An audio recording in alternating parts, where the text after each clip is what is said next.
बिस्मिल्लाहिर्रहमानिर्रहीम। Dear students, class 10 chapter reproduction से एक नया टॉपिक फर्टिलाइजेशन। तो डियर स्टूडेंट्स, देखिए फर्टिलाइजेशन क्या होता है और इसके बेसिक दो टाइप्स और ये क्यों जरूरी है। तो सबसे पहले फर्टिलाइजेशन को डिफाइन करते चलो कि फर्टिलाइजेशन बेसिकली एक प्रोसेस है। तो आप लोग यहाँ पे मेंशन कर सकते हैं कि इट इज द प्रोसेस, एक प्रोसेस है। लेकिन क्वेश्चन रेज कि कैसा प्रोसेस in which जिसमें से fusion of gametes तक, in which gametes fuse together, इस तरह लिख सकते हैं सिंपल, in which gametes, कौन सी gametes, मेल का gamete sperm कहलाता है और फीमेल की gamete को egg कहा जाता है। in which gametes fuse together, यानी gametes क्या होते हैं, आपस में मिलते हैं, fused together, इनके यूनियन होता है and form, और रिजल्ट में हमें जो मिलता है ज़ाइगोट, यानी ऐसा प्रोसेस जिसमें से गेमीट्स आपस में फ्यूज टुगेदर होते हैं, आपस में मिलते हैं और नतीजा उनका निकल आता है कि हमारे पास जो रिजल्ट मिलता है उसको हम ज़ाइगोट का नाम देते हैं, यानी ज़ाइगोट बन जाता है। लेकिन दोबारा से डेरिवेटिव पे प्रेजेंट करना चाहूँगा। सपोज कल मैंने टॉपिक में आप लोगों को स्पर्म का स्ट्रक्चर डिस्क्राइब किया था, यानी जिसको हम टॉपिक का नाम देते हैं स्पर्मेटोजेनेसिस। तो स्पर्म का इस वाले पोर्शन को यानी हेड और इसका स्पेसिफिक नेम एक्रोसोम, और यहाँ पे इसका हैप्लॉइड न्यूक्लियस, और इसका यहाँ पे नेक और मिड पीस, और यहाँ पे इसका टेल होता है, और ये हमारे पास एक सिसाइल एग होता है जिसके जस्ट सेल मेम्ब्रेन और दरमियान में से न्यूक्लियस और बाकी साइटोप्लाज्म का पोर्शन जब ये आपस में मिल जाते हैं तो यहाँ पे रिजल्ट में हमें क्या मिलेगा, ज़ाइगोट मिलेगा, यानी ज़ाइगोट बनेगा। और यहाँ पे जो सबसे इम्पोर्टेंट पॉइंट हुए, बेसिकली मैं यानी कह चुका हूँ इसके टॉपिक, इससे पहले के टॉपिक में भी, कि हमारे पास sperm is the haploid cell, ये भी हमारे साथ हाफ क्रोमोसोम रखने वाला एक सेल है, और egg is also the haploid cell. अभी की जब एन और एन आपस में मिलते हैं तो ज़ाइगोट हमारे पास एक डिप्लॉइड सेल बन जाती है। यानी हम यहाँ पे एक पॉइंट ऐड कर सकते हैं कि जो ज़ाइगोट बना, बेसिकली ज़ाइगोट क्या है, it is the first cell, it is the first cell, यानी सबसे पहली सेल को हम ज़ाइगोट का नाम देते हैं ऑफ एन इंडिविजुअल। जब एक इंडिविजुअल बनता है, एक फर्द बनता है, एक बंदा बनता है, एक ऑर्गेनिज्म बनता है, तो सबसे पहला सेल उसका जो कहलाता है उसको हम नाम देते हैं ज़ाइगोट का। तो डियर स्टूडेंट्स, ये जो फर्टिलाइजेशन की प्रोसेस है, यहाँ पे आप लोग अगर मजीद ऐड करना चाहें तो हम कुछ यूं भी लिख सकते हैं कि फर्टिलाइजेशन एक ऐसा प्रोसेस है जिसमें स्पर्म एग को फर्टिलाइज करता है और रिजल्ट में ज़ाइगोट देगा आपको या हमें। और ये जो ज़ाइगोट बना, इस ज़ाइगोट में क्या होगा, यहाँ पे एक गौर करें, इस ज़ाइगोट में अब मजीद मियोसिस वगैरह नहीं होगी, अब इस zygote undergoes mitosis, undergoes mitosis. इस ज़ाइगोट में अब कौन सी प्रोसेस होगी शाबाश, माइटोसिस में इसका क्लीवेज होगा, यहाँ पे डिवीजन होगी, और ये माइटोसिस तब तक होगा कि इनसे फिर नेक्स्ट कंडीशन बनेगी या नेक्स्ट स्टेज बनेगा। दरमियान में और भी स्टेजेस हैं जिसको हम सेकेंडरी में पढ़ाते हैं डिटेल से, लेकिन माइटोसिस के बाद इनकी क्या बनेगी शाबाश, एम्ब्रियो बनेगी, और एम्ब्रियो में चेंजेस होते रहते हैं और डेवलपमेंटल चेंजेस, और डेवलपमेंटल चेंजेस के बाद ये इवन के बन जाता है क्या, एडल्ट बन जाते हैं।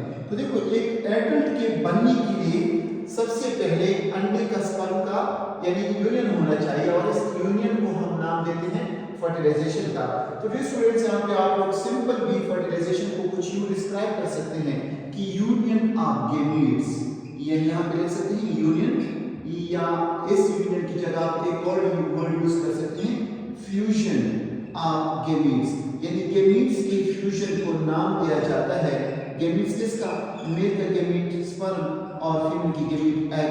तो एग और स्पर्म का फ्यूजन, इनका आपस में मिलना भी क्या कहलाता है, यानी फर्टिलाइजेशन कहलाता है।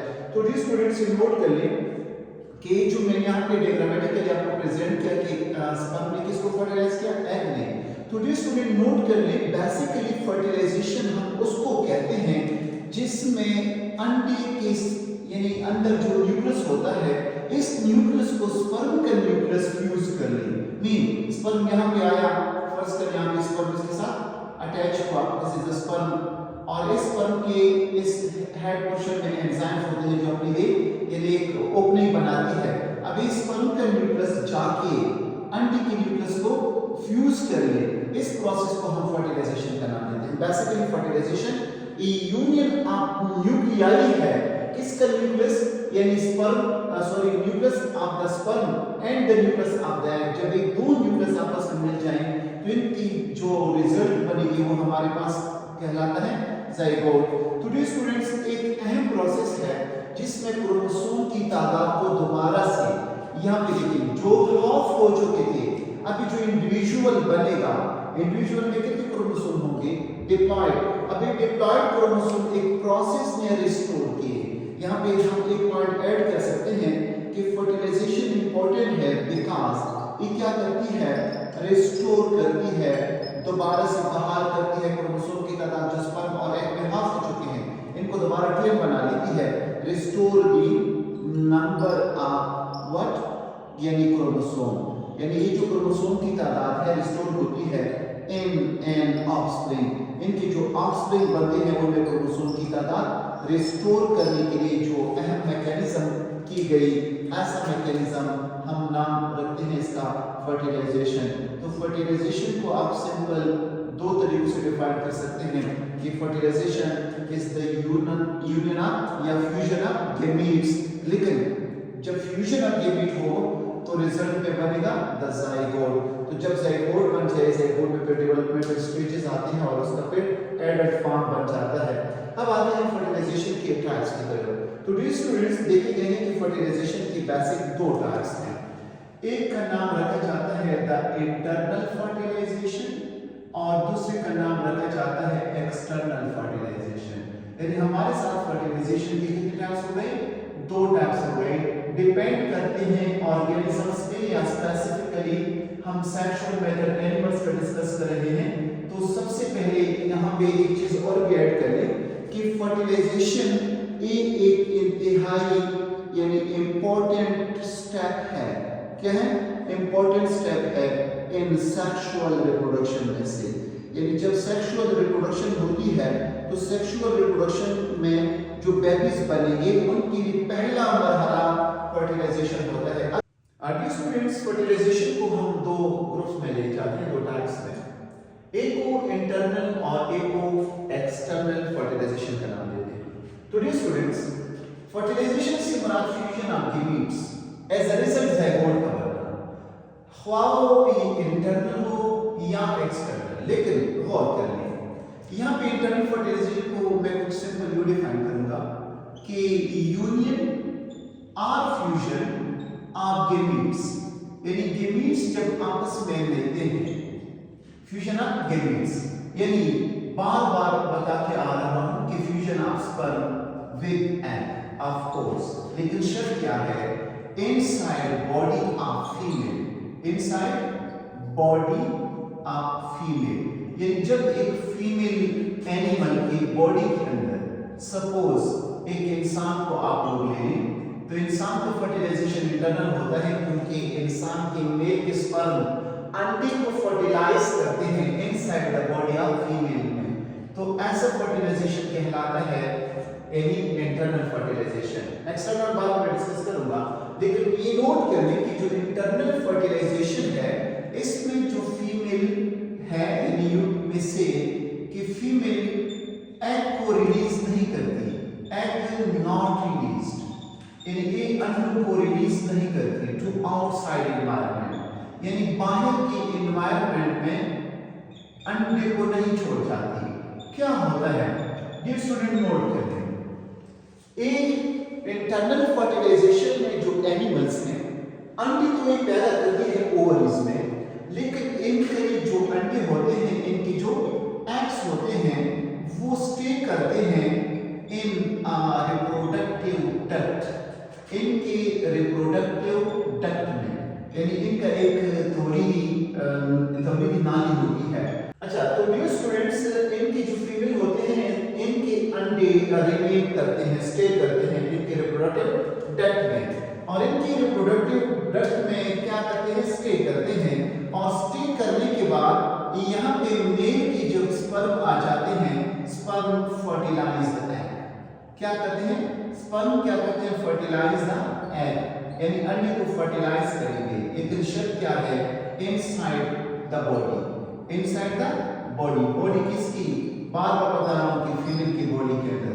तो फीमेल की बॉडी के अंदर यानी फीमेल क्या करेगी? अंडे रिलीज करेगी, लेकिन अंडे पैदा करेगी, लेकिन एनवायरनमेंट में रिलीज नहीं करेगी।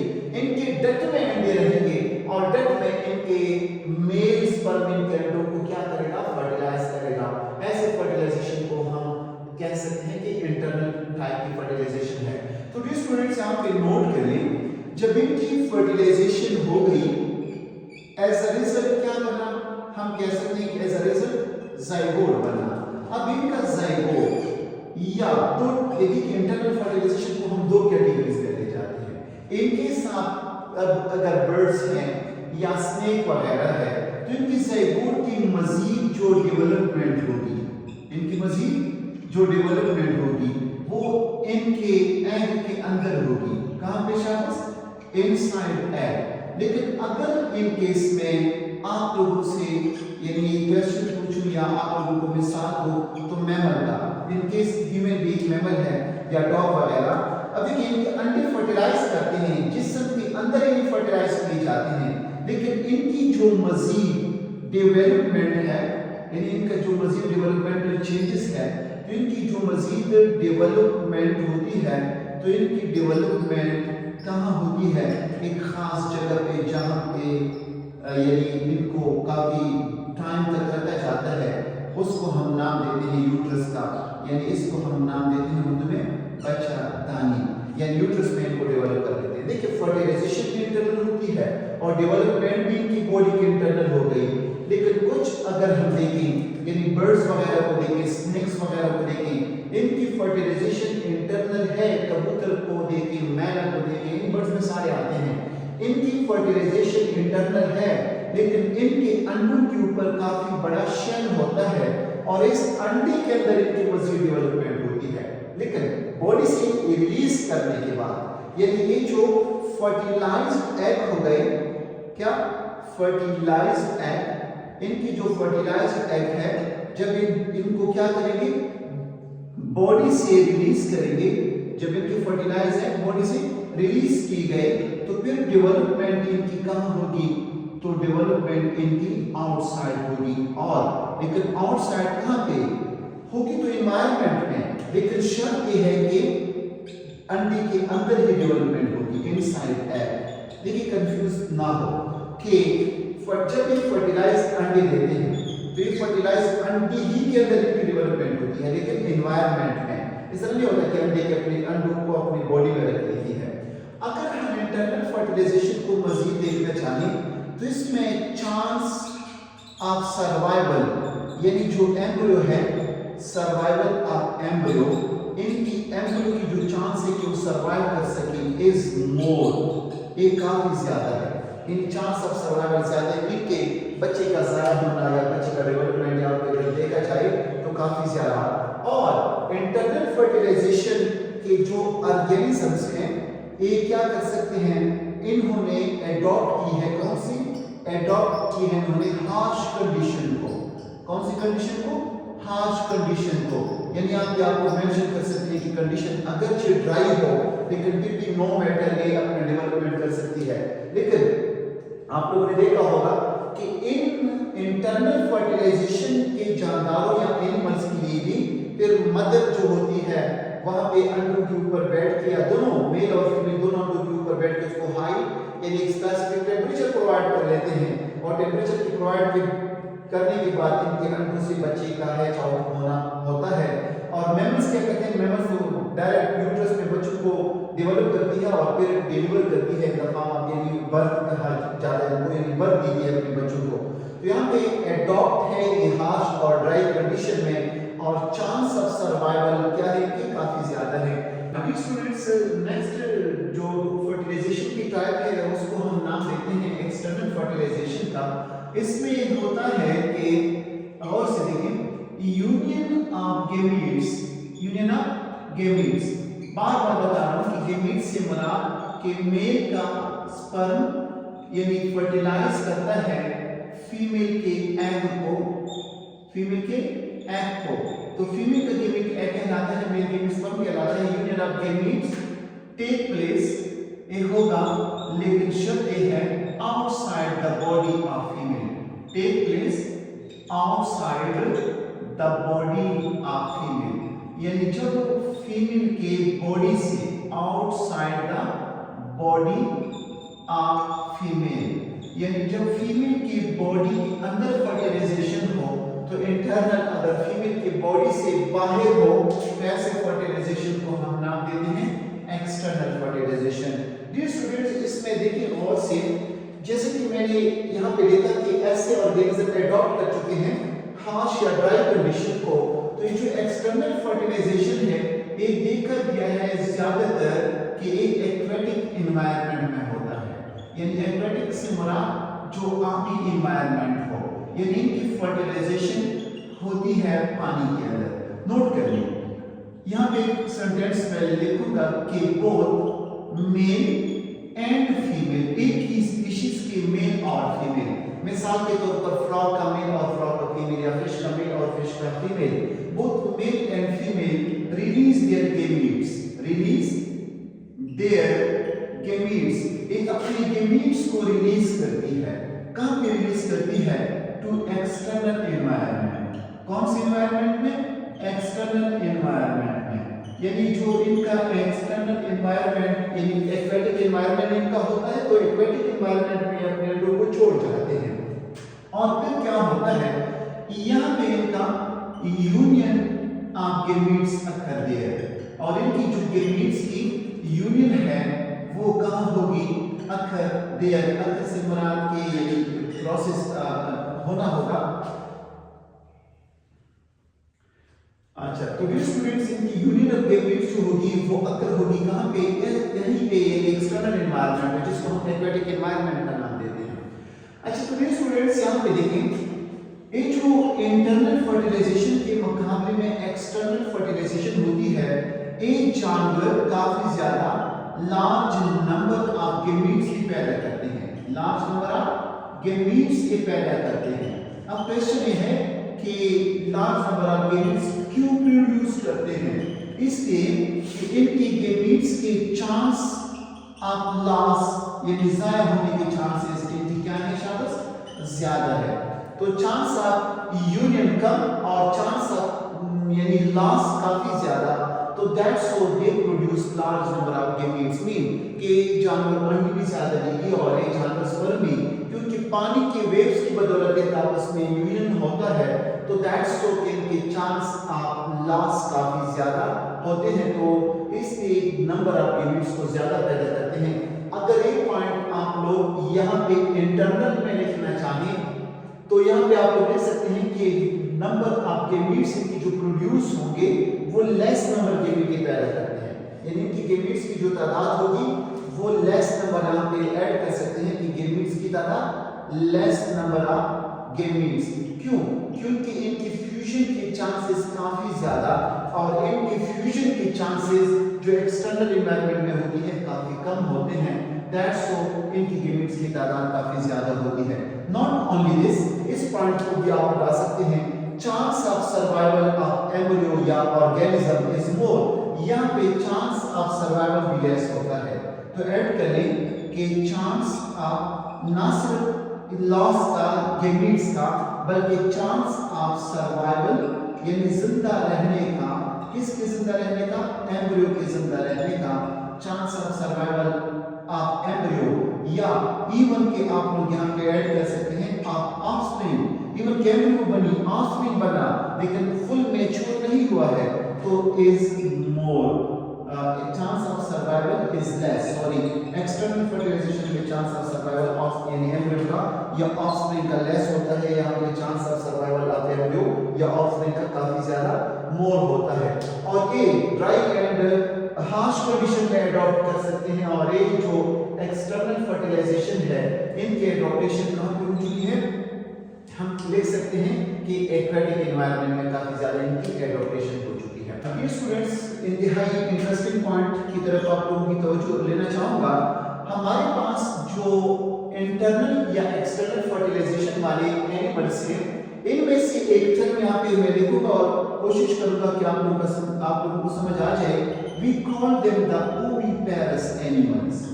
ओविपेरस से मुराद वो एनिमल्स जो क्या करते हैं, ले एग्स। यानी आप लोग इसे इस पॉइंट को नोट कर लें, बाद में आप लोगों के काम आ जाएगा कि ओविपेरस वो एनिमल्स हैं दैट ले एग्स, जो क्या करते हैं, अंडे देते हैं। और एक फर्टिलाइज अंडे भी हो सकते हैं जो यहाँ पे इंटरनल फर्टिलाइजेशन के बाद ये अंडे दें, और एक एक्सटर्नल एनवायरनमेंट की फर्टिलाइजेशन बाद में हो सकती है, यानी फर्टिलाइज यानी एग भी हो सकते हैं और अनफर्टिलाइज्ड एग भी हो सकते हैं। लेकिन वो जानवर जो अंडे दे और अंडे देने के बाद उनकी फर्टिलाइजेशन हो, यहाँ पे देखिए आप लोगों ने और क्या हो, तो कुछ ऐसे हैं जो फर्टिलाइज अंडे देंगे बाद में, इवन के अंडे फर्टिलाइज हो या नॉन फर्टिलाइज हो या अनफर्टिलाइज हो, ऐसे जानवरों को जो अंडे देने वाले हैं we call them the oviparous animals. लेकिन जो फर्टिलाइजेशन बॉडी से आउटसाइड करती है, अगर हम एक एग्जांपल लेना चाहें तो जितनी भी मछलियों के ग्रुप हैं, फिशेस हैं, सारे के सारे फिशेस एक एक्सटर्नल फर्टिलाइजेशन करती है। नॉट ओनली फिशेस बल्कि हम ऐड कर सकते हैं फ्रॉग का group we call the amphibians, यानी हमारे पास एक कॉर्डेट्स हैं, यानी रीढ़ की हड्डी रखने वाले वर्टिब्रेट्स हैं। तो फिशेस और एम्फीबियंस जितने हैं ये फर्टिलाइजेशन आउटसाइड द बॉडी कर लेते हैं। यहाँ पे डियर स्टूडेंट्स नोट कर लें, ये जो इंटरनल फर्टिलाइजेशन है, मैंने यहाँ पे कहा कि अंडे रिलीज नहीं करती, अपनी बॉडी में रखते हैं। जब इनकी फर्टिलाइजेशन होती है, डेवलपमेंट इनकी यूट्रस में होती है या बाद में फर्टिलाइज अंडे को छोड़ जाती है, तो यहाँ पे इनको हम एक स्पेसिफिक टर्म से याद कर सकते हैं। डियर स्टूडेंट्स नोट कर लीजिए। डियर स्टूडेंट्स, फर्टिलाइजेशन इंटरनल में से अगर कुछ जानवर को हम देखें तो उनकी डेवलपमेंट इनसाइड द बॉडी होती है, जैसे कि मैंने मैमल का कहा, यानी अपनी बच्चेदानी में अपने बच्चों को गेस्टेशन की पीरियड में रखते हैं और फिर उसको डिलीवर कर देते हैं, बर्थ देते हैं। तो ऐसे जानवर जो बच्चों को जन्म दे we call them the viviparous. और इसके मुकाबले में इस फर्टिलाइजेशन के को जो बाकी मेंबर है, सपोज मुर्गियां है यानी बर्ड्स है या इवन स्नेक वगैरह, ये क्या करते हैं, फर्टिलाइज अंडे को छोड़ जाते हैं और जो अंडे देने वाले हो उसको हम नाम देते हैं ओविपेरस का। किसका? ओविपेरस का। अच्छा देखिए, इसमें एग्जांपल आप लोगों ने देखी कि फिशेस और एम्फीबियन हमारे पास एग्जांपल है एक्सटर्नल फर्टिलाइजेशन वाले जानवरों के, और जो इंटरनल फर्टिलाइजेशन करते हैं इनके अगर हम एग्जांपल लेना चाहें तो यहाँ पे लिख सकते हैं कि जितनी भी बर्ड्स हैं, नॉट ओनली बर्ड्स, ऐड करके कि जितनी भी दूध देने वाले जानवर हैं और रेप्टाइल्स रेंगने वाले, यानी जिनमें स्नेक वगैरह आते हैं, तो रेप्टाइल्स और एक इंटरनल फर्टिलाइजेशन करते हैं।